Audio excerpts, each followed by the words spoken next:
Gaitibwa kusaba vulu omukulu Balaam era nsaba sebo bawubire kadambo saba vulu mutegesi w'ebivulu saba vulu Balaam tulinayo ndabira mwanyoko fulu figa ndakitalo ino ekyokufiirwa muganda waife George yabaire muliraanwa wange Entinda awali kampani eya security nziba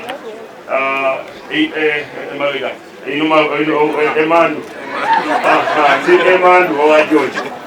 So George mukwano gwange ate chairman nga alikogera ku ya George awere nga ine entertainment nga ina Balaam.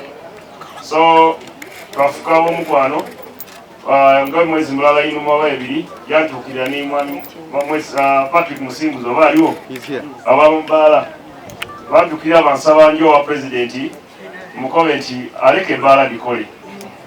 So when that was president yankoba ayi mwani yazegwera wabaluwe yagitwala munaba Victoria munaba abantu bawubire so yo Victoria wanaba wakabiro wa president kona kwa boga sabo kuba bailing out. So tenda wa Patrick banawanga bakafunye basirike bazimye ndada iwe nenda baidukire nti George alesa abana abato alese ni namwandu ni family n'abazaire.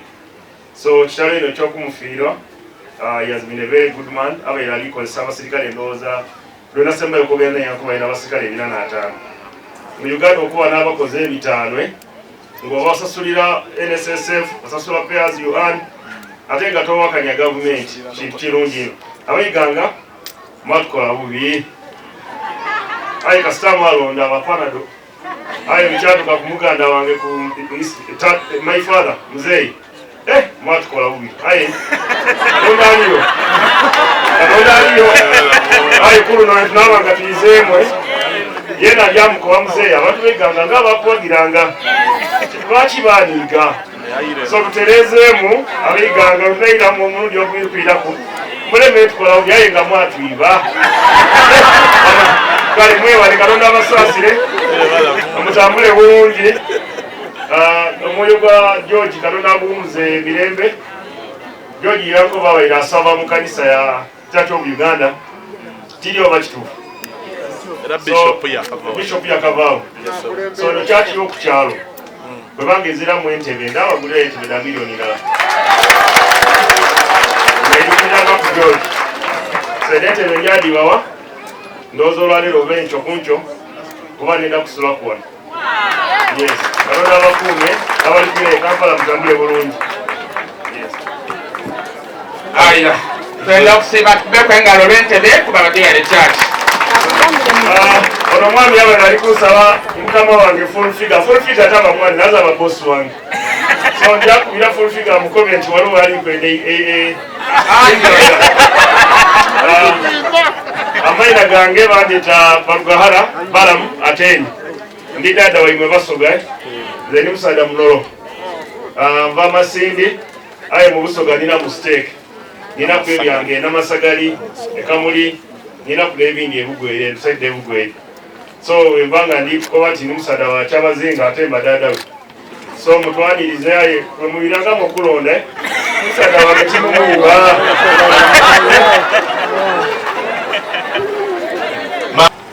George nabaire omusaada gwoyeta nakatumami ndi kuida yakubata yenjako obwire bwona bwokola ki bwoyenda era yabukuwa mwayogera mwagwawo nga obo bairo oli waigo Gyo yatuvire ku maiso esawa yetumwendeire kusingira irala ndakogera ebigambo by'okwebaza bakulu bange kubanga omwana takuzika mulala bakulu banga abalala abavire Kampala bakoze ni George mwena abenza George kuba ndi kubabona mwebale kunendera mwana wange mwebale ino nebaza batyame banange nze mbalweza Kajjansi mwebale kutindiga lugendo kwida aba church jensabira mu St Barnabas lweza mwebale kwida n'obubaka babusomye obuvire ku ida kulwaba ino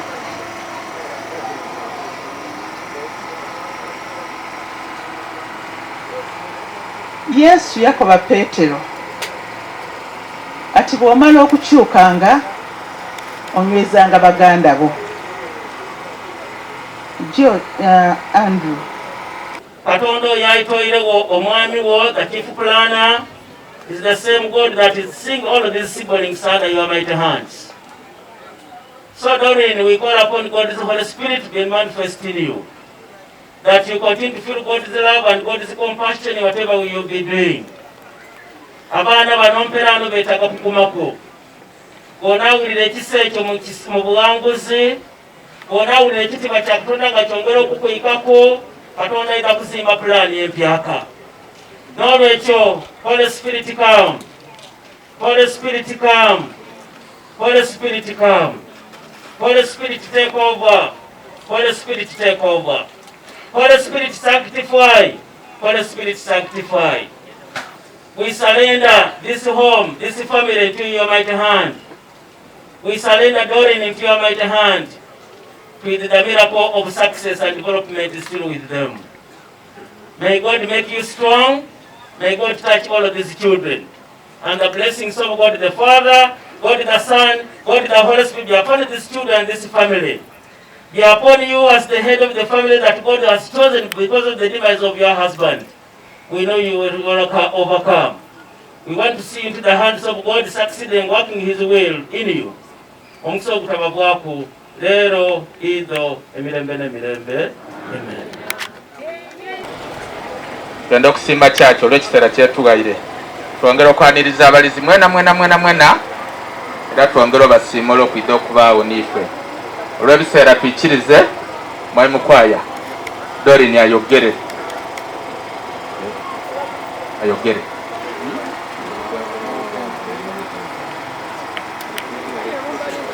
Okusingira ddala nga sinnabaako na kye njogera,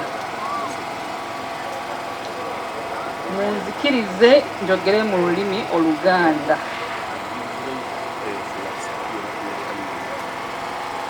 Neebaza Mukama Katonda okuba nti tukyali balamu. Bangi bannaffe bafudde, bangi bannaffe bafa essaawa zino, bangi tugenda bazzi.